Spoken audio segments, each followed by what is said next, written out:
So, in talking about water pollution, we're going to focus in on excess nutrients. And so, NPK, nitrogen, phosphorus, potassium, are plant macronutrients, and those are all necessary for plant growth. So, you go and look at any Miracle-Gro or fertilizer, anything in any Home Depot or at your plant store or whatever, it's going to say NPK content.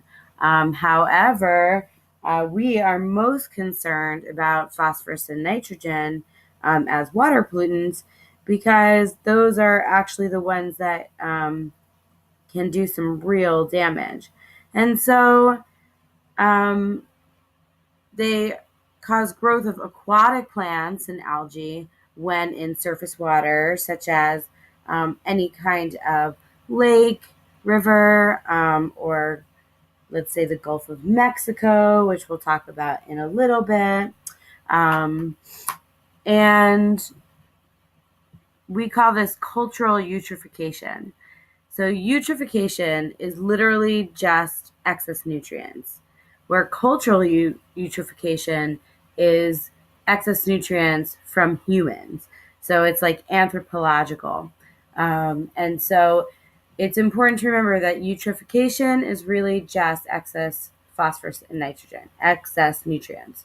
And so, nutrient pollution can be a huge problem in estuaries where rivers empty out into larger water bodies or into salt water. So where fresh meets salt. And if you think about the Mississippi River down the middle of the country, you have all this farmland around, lots of fertilizer going into the surface water, going in, running off into the river there, and then the Mississippi bringing it all the way down to the Gulf of Mexico. And so you end up with this large amount of nutrients at the mouth of the river or at the river delta. So keep that in mind when we talk about it a little bit later. So cultural eutrophication is where human activity is increasing the amounts of nutrients, so nitrates and phosphates. And so it can enter surface waters by using fertilizers, which have both in it, sewage discharge, which actually also has both in it, nitrate, usually from urine, and also feces has nitrates in it as well. But phosphorus is actually really coming um, from any kind of detergent. So soaps, laundry detergents, things that go down the drain is part of sewage, and so that can actually enter the surface water if it's not treated properly. And so animal waste as well. So, just like if we um, put down fertilizers on crops, if we're growing cows, the animal waste there is actually going to run off into the river as well. So that can be an issue. And some animal waste has phosphorus, which we'll talk about later when we talk about the biogeochemical cycles. But for now, we're going to say that phosphorus comes from soaps. So anyway, nitrates are actually water soluble, and so they are on agricultural fields. And because they're water soluble, they actually leach into groundwater, and then the groundwater can discharge them into surface waters. And so this can cause nitrate poisoning just directly from nitrates. And so nitrate poisoning actually reduces the effectiveness of hemoglobin, how your oxygen is bonding to your red blood cell. So it's actually going to reduce your oxygen levels if you have nitrate poisoning. And I would say even more importantly is that nitrates are a limiting factor in brackish water systems or in salt water systems.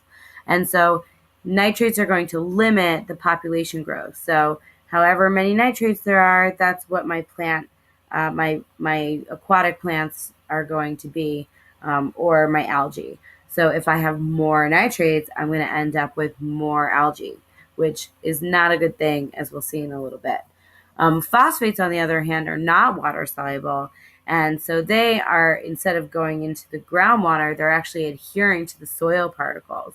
And so when that soil is then eroded, it can go down into surface waters. And so phosphates tend to be a limiting factor in freshwater systems. And, usually we're most concerned with nitrates because ultimately your freshwater systems are going to dump into a saltwater system at some point. So although it might not be a limiting factor in freshwater systems, nitrates are still important because ultimately we're looking at saltwater systems. And so here's a little infographic for you. And we're going to talk about this algal bloom in a little bit. But like I said before, or that we've gone over in the PowerPoint before, is that sediments are considered a pollutant because it actually blocks sunlight. And so you actually have nitrogen and phosphorus entering the system here, and nutrients can cause an increase in phytoplankton or algae, and the phytoplankton that are living ultimately die. And so while they're producing lots and lots of oxygen while they're there, they're actually ending up dying, and they're dropping to the bottom of a water body. And as they're dropping to the bottom of the water body, they're decomposing. And in decomposition, they need oxygen. So they start depleting the oxygen actually around the area where this decay is. And that's how we end up with a dead zone. So we're going to talk about dead zones a little bit. So dead zones are hypoxic area, meaning areas of low oxygen. So again, what's happening is that nutrient pollution from cultural eutrophication ends up increasing algae. And so these algae blooms are, will, one, block the sunlight ultimately, but when they die, they fall to the bottom. When they fall to the bottom, they start to decompose. And as they decompose, they use up oxygen. And so when you get this hypoxic area, because this decay is causing a depletion of oxygen, and you end up with what we call a dead zone because things tend to die. So fish actually will either avoid it altogether, or will they themselves not survive. And so we can minimize these dead zones by adding fewer fertilizers. We can adjust the timing of application to reduce runoff.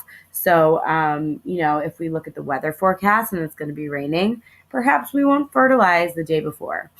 We want to control animal waste, so make sure that we're managing the animal waste off our rangelands of cows and pigs and chickens. We want to monitor septic and sewer systems, make sure that they're not leaking, make sure that the infrastructure is good so that these nutrients that are untreated don't go into an area or don't end up getting discharged into surface waters. And finally, we can also limit industrial discharge as well. So, a lot of it is just in controlling what we're putting out to make sure that we're minimizing these dead zone areas. And I feel like I'm going to run out of time, so I'm going to stop there.